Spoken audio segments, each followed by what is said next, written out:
بسم اللہ الرحمن الرحیم۔ السلام علیکم ناظرین، امید کرتا ہوں سب خیریت سے ہوں گے۔ تو چلتے ہیں اپنے موضوع کی طرف۔ ناظرین، آپ نے بہت سے واقعات سنے ہوں گے، لیکن یہ واقعہ بہت ہی دردناک جو تاریخ میں اپنا نام چھوڑ گیا۔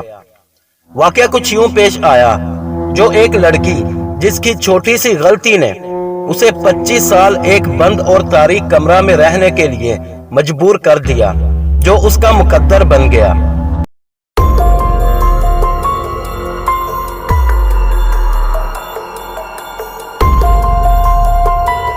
بلانچ مونیر ایک 25 سالہ لڑکی تھی۔ اگر اس نے پیار کی شادی کا انتخاب نہ کیا ہوتا تو آج تاریخ نے شاید اس کے وجود کو درج نہ کیا ہوتا۔ اس نے ایک ایسے شخص کا انتخاب کیا جس سے اس کی والدہ راضی نہیں تھی۔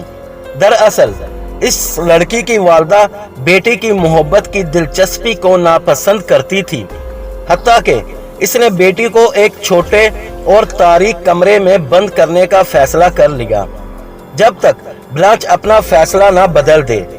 اسی چھوٹے سے کمرے میں رہتے ہوئے اپنے فیصلے کے بارے میں سوچنے کے لیے 25 سال گزر جانے کے باوجود بھی بلانچ مونیر اپنے پسند کے ساتھ ہی رہی۔ اس تصویر میں آپ بلانچ کو دیکھ سکتے ہیں، جس نے اپنی ساری جوانی ایک تاریک کمرہ میں گزار دی۔ اس لڑکی کا تعلق بہت ہی معزز خاندان سے تھا اور خوبصورت شکل کے ساتھ یہ فرانسیسی سوشلائٹ بھی تھی۔ 1876 میں جب اس کی عمر 25 سال تھی، نوجوان بلانچ مونیر اس کے گھر کے قریب رہنے والے ایک وکیل سے محبت کر بیٹھی، جو عمر کے لحاظ سے بھی اس لڑکی سے بہت بڑا تھا اور یہ اس وکیل سے شادی کرنا چاہتی تھی۔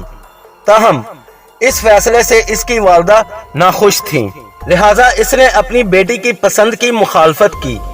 میڈم مونیر، جو اس لڑکی کی ماں تھی، اس نے فیصلہ کر لیا کہ کسی بھی صورت میں وہ اپنی بیٹی کی شادی اس وکیل سے نہیں کرے گی، اور اس نے یہ شادی کو روکنے کے لیے ہر حربہ استعمال کیا اور ہر سازش میں ناکام رہی۔ نوجوان لڑکی کا اپنی ماں کی خواہشات کو پورا کرنے کا کوئی ارادہ نہیں تھا۔ آخر کار بلانچ زمین کے چہرے سے غائب ہو گئی اور اس کے کسی دوست کو معلوم نہیں تھا کہ وہ کہاں ہے۔ اس کی والدہ اور بھائی نے اس کا ماتم کیا اور اپنی روزمرہ کی زندگی کو جاری رکھا۔ برسوں گزر گئے، وہ جس وکیل سے پیار کرتی تھی اس کا انتقال ہو گیا اور بلانچ کی قسمت اب بھی ایک معمہ بنی ہوئی ہے۔ 1901 میں جب پیرس کے ایک اٹارنی جنرل کو ایک گمنام خط ملا جس میں یہ لکھا تھا: مونسیر اٹارنی جنرل صاحب، مجھے یہ اعزاز حاصل ہے کہ آپ کو ایک غیر معمولی سنگین واقعے سے آگاہ کیا جاتا ہے۔ میں ایک مظلوم کی آواز ہوں جو میڈم مونیر کے گھر میں بند ہے، اور وہ آدھی بھوکی اور پچھلے 25 سالوں سے ایک بند کمرہ میں ہے، جس میں نہ کوئی روشنی ہے اور کچرے میں رہ رہی ہے۔ اس گمنام خط نے پولیس کو چونکا دیا۔ یہ ایک خوفناک منظر تھا اور کوئی بھی یقین نہیں کر سکتا تھا کہ انسانیت اتنی حد تک گر سکتی ہے۔ کسی کو بھی یقین نہیں ہو رہا تھا کہ میڈم مونیر، جس کا تعلق ایک بہت ہی معزز گھرانے سے تھا، کہ ایسی حرکت کر سکتی ہیں، لیکن حقیقت نے اس کے ایسے گھناؤنے جرم کو بے نقاب کر دیا۔ یہ ایک معزز شہری تھی جس کو کمیٹی نے ان کے اچھے کاموں سے ایک ایوارڈ سے بھی نوازا تھا۔ افسران کو گھر کا معائنہ کرنے کے لیے بھیجا گیا، اگرچہ انہیں پہلے ہی گھر میں داخلے کے لیے انکار کر دیا گیا، لیکن انہوں نے دروازہ کھولنے پر مجبور کر دیا اور اندر داخل ہو گئے۔ جب انہوں نے گھر کی تلاشی لی تو کچھ نہ ملا۔ آخر کار وہ دوسری منزل پر پہنچے اور وہاں ایک چھوٹا کمرہ دیکھا جس کا تالا زنگ آلود تھا اور کمرے سے بدبو آ رہی تھی، اور جب انہوں نے کھڑکیوں کو توڑا تو اندر ایک خوفناک منظر تھا۔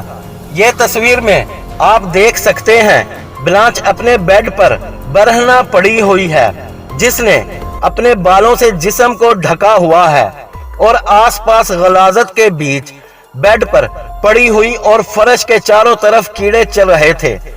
اب یہ 50 سالہ بلانچ تھی جس کا وزن 18 کلو تھا اور اس کا جسم اتنا کمزور ہو چکا تھا کہ وہ چلنے کے قابل بھی نہ تھی۔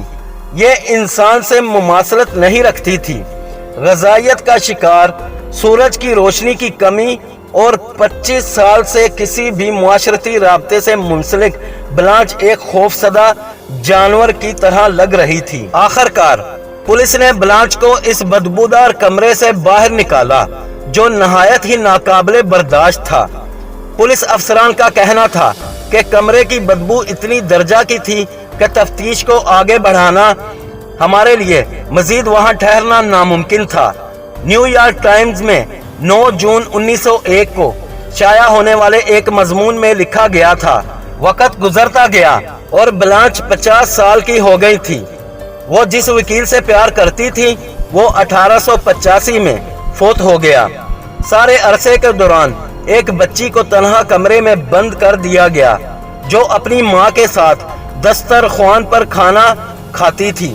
اس کے واحد ساتھی چوہے اور کیڑے تھے جو اس کے ساتھ ایک اندھیرے کمرے میں کھانا کھاتے۔ اس کے کمرے میں روشنی کی ایک کرن بھی داخل نہ ہوتی۔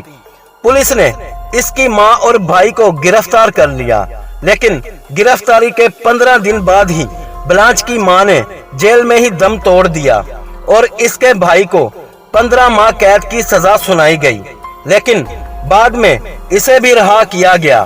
ناظرین، بلانچ کو بچانے والے اس خط کا اصل مصنف کبھی نہیں ملا، لیکن کچھ لوگوں کا خیال ہے کہ یہ یا تو گھر کے کسی نوکر کا ہو سکتا ہے یا اس کا بھائی مارسل تھا۔